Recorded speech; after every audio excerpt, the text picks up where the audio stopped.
Bonjour, nous espérons que cette vidéo vous trouve bien portant. Alors aujourd'hui, il nous est demandé de résoudre un TP des cas dans le cadre de notre cours de méthode et techniques de négociation qui nous est donné par le professeur Bakengela. Alors ce travail pratique a été travaillé par 3 étudiants de la 3e licence en administration des affaires.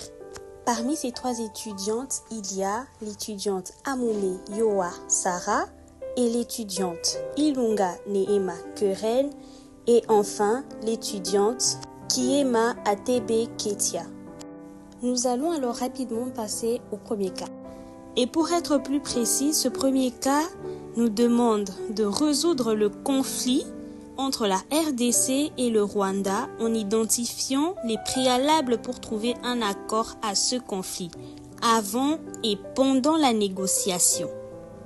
Déjà pour commencer, le conflit entre deux pays est souvent causé par une multitude de facteurs tels que le problème territorial, les ressources naturelles, l'idéologie politique, l'histoire et mémoire collective, ou encore par une influence géopolitique.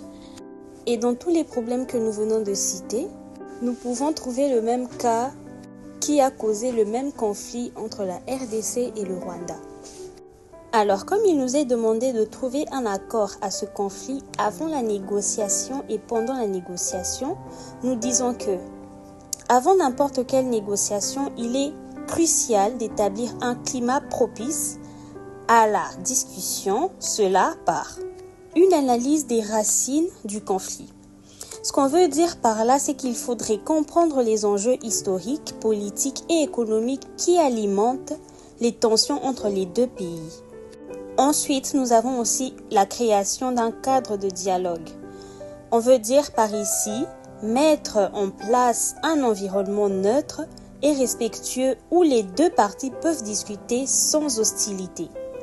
Et ensuite, l'engagement des acteurs locaux, inclure les voix dans la société civile et des communautés afin d'assurer une complète représentation des intérêts.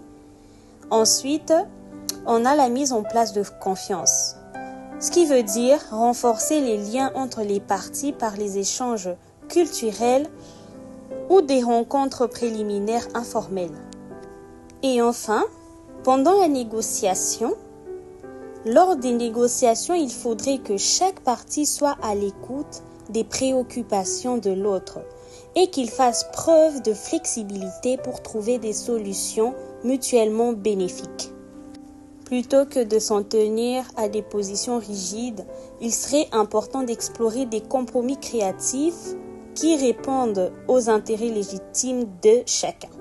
La mise en place des mécanismes de suivi et de mise en œuvre de l'accord serait cruciale pour en assurer le respect à long terme. Et notre deuxième cas qui nous dit que si 2 personnes sont dans une même bibliothèque, l'un veut ouvrir la fenêtre et l'autre ne veut pas de peur que ses papiers s'envolent. La question est donc de trouver un accord face à ce problème. Alors, dans cette situation, la clé serait de faire preuve d'empathie et d'écouter attentivement les deux parties. Chaque personne a ses propres raisons de vouloir ou ne pas vouloir ouvrir cette fenêtre. Il faudrait donc commencer par comprendre leurs motivations respectives sans les juger. Ensuite, on pourrait proposer des solutions intermédiaires comme ouvrir la fenêtre partiellement ou installer un système pour empêcher que les papiers ne s'envolent. L'objectif serait donc de trouver un arrangement qui puisse satisfaire les 2 personnes tout en restant flexible et à l'écoute de leurs besoins. Mais en observant bien, c'est juste question de chaleur et question d'éviter que les papiers de l'autre ne puissent s'envoler. Ça ne veut pas dire que l'autre qui évite que ses papiers puissent s'envoler n'a pas chaud. Alors, il serait mieux d'installer un système de ventilation dans la bibliothèque, tout en prenant compte que le vent de cette ventilation ne puisse encore pas faire envoler les papiers de certains.